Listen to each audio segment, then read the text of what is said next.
Қытай болып өлген қария. Оның есімі Жұма болатын. Былайғы жұртқа сыйымды елгезек адам еді.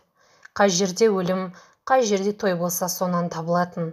Ауылдың әр тойында қазан басында жүретін, әр табаққа түсетін сыбағалы жіліктің санын бұзбай тарата алатын санаулы қарттың бірі еді. Кісіні кебіндеп көму мен арулап аттандыру да онсыз өтпейтін. Жол жоралғыға өзгеше жүйрік болды. Ол өзін Найманмын деп атады. Көктоғай беті қалың керей болғандықтан, мұндағы наймандар азшылық есебінде еді. Сондықтан да Найманмын дегеннің шежіресін ауыл қарттары арыдан тартып айтып бере алмайтын. Жұманың тегі туралы сөз бола қалса, оспан атылған жылдың жазында көшіп келіп еді ғой, десетін. Жұманың бойжеткен екі қызы, отаулы 3 ұлы барды. Кемпірі қайтыс болған. Мал дүниесі бір басынан артылып жатса да тыным таппайтын. Ойдан ұрып, қырдан қырып дүние жинайтын. Айлы түндерде егістік атызында күйбеңдеп жүретін осы төңіректегі жалғыз адам.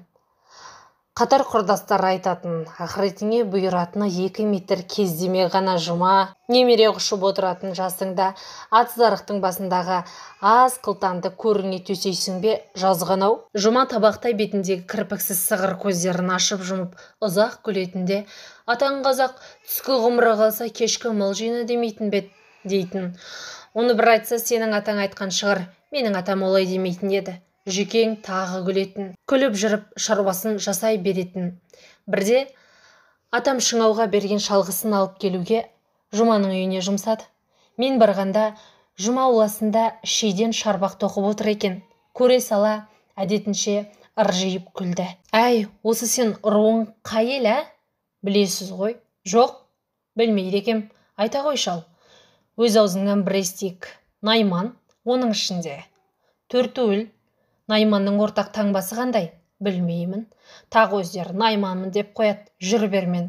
Орнынан жеңіл қарғап тұрған Жұма ауласының бұрышындағы темір терсек салынған ескі ойғыл сандықтан өп ішіндегі темірді алып шығып мұрныма тақады. Міне, көріп ал, ақан. Осы сенің ру таңбаң. Осы кезде қора жақтан бір тауық жан ұшы жүгіріп келді де тура алдымызға келіп тарс етіп жарылды. Мен бақырып Жұманың етегіне тығылдым. Қарсы алдымыздағы аттам жерге тауық қаны шашырап қауырсынға көмілді. Иттің ғана немерелер-ай, кеше ғана бір сиырдың сарпайын дал-дұл қылып ет, бүгін міне тауық. Әй, жетпей желкелерін қиылғыр жүйермектер, әкел бері сәлетті. Өздеріңнің құйрықтарыңа қыстырып қойып тамызайын ғана. Жұма далпылдап қора жаққа жүгірді. 2 тентек немере тауық қорадан қарғып шығып тұра қашты. Мен енді жаңғыре бастаған аяғымда зорға икемге көндіріп үйге қарай аяңдадым. Содан бірнеше жылдар өткесін шілденің маужыр таңдарының бірінде жаздық тошала үйіміздің төрінде шай ішіп отырғанбыз. Сырттан кіріп келген бақыт көршіміз: естідіңдер ме? Жұма ақсақал қайтыс болыпты. О, қу дүние, деді атам. Жұманың да басынан көшкен екенсің ғой. Бетін сипап дұға жасамаққа ыңғайлана бергені сол еді. Бақыт шыр ете қалды. Дұға жасауға асықпаңыз, ақсақал. Ол несі тағы? Жүкең өсиет хат қалдырыпты. Хатын ұрпағы оқыр, біз дұғамызды оқимыз да енді. Әңгіме сол дұғада болып тұр ғой, ата. Айтарыңды жұмбақтамай айт. Жұма хатында: мен қазақта мұсылман да емеспін, ұлтым Қытай.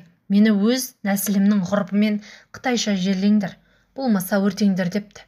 Құдай ұрсын. Атам тұра беріп жалп етіп отыра кетті. Бір күн босағасында еру болған Жұма шаңырағында үлкен шу болды. Ұл мен қыз екіге жарылды. Ұлдар айтты: ертең ел жұртқа не бетімізбен қараймыз? Кім болып өмір сүрді, сол болып өлсін, сол болып жерленсін. Бойжеткен екі қыз айтты: әкеміз мұндай мәжбүрлікке не үшін барғанын сен де, мен де, мұндағы қалың ел де білмейді. Дәуде болса, кім болып туды, сол болып өліп, Құдай алдында беті жарық болсын. Өтінішін орындайық. Ауылдастар айтты: неде болса, өтірік сүрген өмірі ұзақ жыл ішіне шемен болып байланған екен ғой, байқұс. Ұрпағы өздерің шешіңдер. Ақыры бір Қытайы жоқ. Тараты маңындағы қалың қазақ зиратының маңында бақсының моласындай жалғыз оңаша бейіт бой көтерді. Ұзақ жылдар дәм тұзы жарасып, шәйдеспеген өз ауылдастарының қарасы қалың қорымына қосыла алмай жүдеп тұрды. Кейіндеп қарасы көбейді. Авторы Ғалымбек Елубай, оқыған Ғалбият Нұрзат.